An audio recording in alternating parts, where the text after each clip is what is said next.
शर्म करो। अरे गैस की कालाबाजारी बंद करो।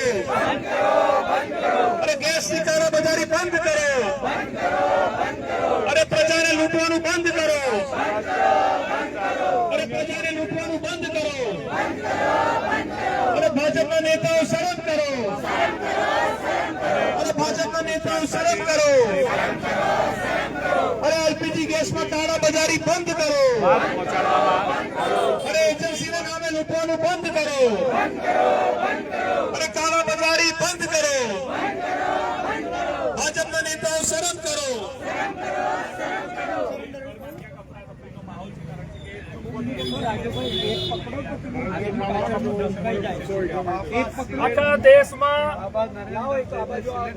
આખા દેશમાં જ્યારે એલપીજી ગેસ સિલિન્ડરની અછત ઊભી થઈ છે ત્યારે જોયું હશે તમે કે પાર્લામેન્ટમાં અમારા નેતા આખા રાષ્ટ્રીય પ્રમુખ મલ્લિકાર્જુન ખડગેજી અને રાહુલજીના નેતૃત્વમાં પાર્લામેન્ટમાં ત્યાં વિરોધ પ્રદર્શન થયું। ત્યાં દરેક પાર્ટીના સાંસદોએ નારા લગાવ્યા કે પાર્લામેન્ટ સાંસદમાંથી નરેન્દ્ર ગાયબ અને દેશમાંથી સિલિન્ડર ગાયબ। એવી રીતે ગુજરાતમાં વિધાનસભામાં અમારા પ્રદેશ પ્રમુખ અમિતભાઈ ચાવડા, વિધાનસભાના વિપક્ષ નેતા તુષારભાઈ ચૌધરીના આગેવાનીમાં ધારાસભ્યોએ આંદોલન કર્યું। આજે વડોદરા શહેરમાં અમે અહીંયા આ એલપીજી ગેસમાં જે કાળાબજારી થઈ રહી છે, આજે આની જે અછત ઊભી થઈ છે, તમે જુઓ છેલ્લા 4-5 દિવસથી આટલી અસહ્ય ગરમીમાં માતાઓ બહેનોને લાઈનમાં ઉભા રહેવું પડે। કેટલી જગ્યાએ તો માતાઓ બહેનોને ચક્કર આવ્યા, ગરમીમાં રોડ પર પડી ગયા, તો પણ આ ભાજપના નેતાના પેટનું પાણી નથી હલતું।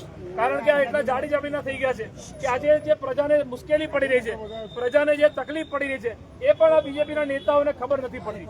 પ્રજાના વોટ તો લઈ લીધા, ચૂંટાઈને આવી ગયા, હવે જયારે આજે રાંધણ ગેસમાં તો વિચાર કરો કે જે ગેસ સિલિન્ડરમાં કાળાબજારી થાય છે, બધી એજન્સીઓમાં અમને ફોન આવે છે કે વધારે ભાવથી આ લોકો ગેસના બોટલ વેચે છે અને લાંબી લાંબી લાઈનો। જિલ્લાના કલેક્ટરે મીડિયાના માધ્યમથી કીધું કે સ્ટોક મર્યાદિત છે।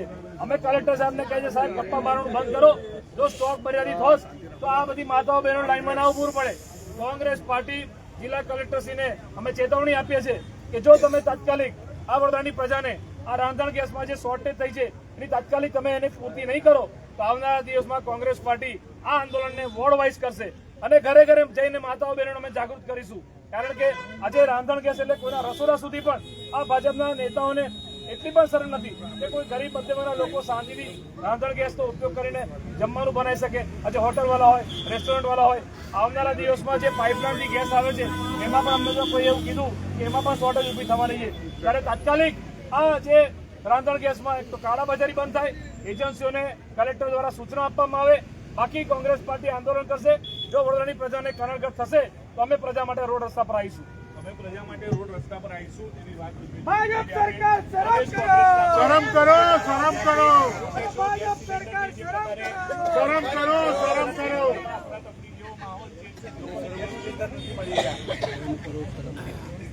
આ મુદ્દા ઉપર મુખ્ય વાત જોવા જઈએ તો આ સરકાર, મોદી સરકારની જે વિદેશ નીતિ છે એ સંપૂર્ણ ફેલ થયેલી છે। વિદેશ નીતિમાં ઈરાન સાથેના સંબંધો તમે શા માટે ખરાબ કર્યા? ઈરાનથી જે નજીકમાંથી ગેસ અને પેટ્રોલ ઓઇલ મળતું હતું એ તમે હજારો માઇલ દૂર અમેરિકા પાસેથી શા માટે ખરીદવા ગયા? ઈરાને જ્યારે તમને રૂપિયાની અંદર તમને ગેસ અને ઓઇલ આપતું હોય, તમારે ત્યાં છેક હોમ ડિલિવરી આપતું હોય અને 60 દિવસની મહેસલ પૈસા ચૂકવવાનું એ પણ રૂપિયામાં આપતું હોય તો તમે મૂર્ખામી કરી છે। અમેરિકા પાસેથી હજારો માઇલ દૂરથી ડોલરની અંદર લાવવાનું અને કેશમાં મોકલવાનું। આના કારણે આ દેશની અંદર ગેસની સુનિયોજિત અછત ઊભી કરવામાં આવી છે। કારણ કે આ લોકો હંમેશા તમને લાઈનમાં રાખવા માટે જ માગે છે।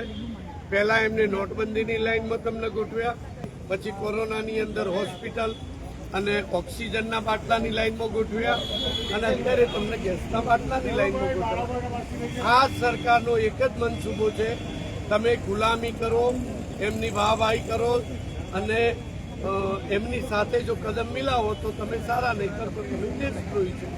રાહુલ ગાંધીને દેશના મુખ્ય મુદ્દાઓ ઉપર સંસદમાં બોલવા દેવામાં આવતા નથી, એમનું માઇક બંધ કરી દેવામાં આવે છે, લોકોના સુધી સાચી વાતો પહોંચાડવા દેવામાં આવતી નથી અને સૌથી મહત્વનો મુદ્દો એ છે કે આ સમગ્ર બનાવ જે વિશ્વની અંદર ઊભો થયો છે એની પાછળ એબસ્ટેન ફાઇલ છે. એબસ્ટેન ફાઇલના જેટલા નેતાઓ છે એ નેતાઓ પોતાના દુઃખોને પોતાના પાપ કર્મોને છુપાવવા માટે આખા વિશ્વને યુદ્ધની અંદર ધકેલવાનો પ્રયોગ કર્યો છે, જેની અંદર આપણા દેશના નેતા નરેન્દ્ર મોદી અને હરદીપ પુરી પણ સામેલ છે. તો આપ સંદેશ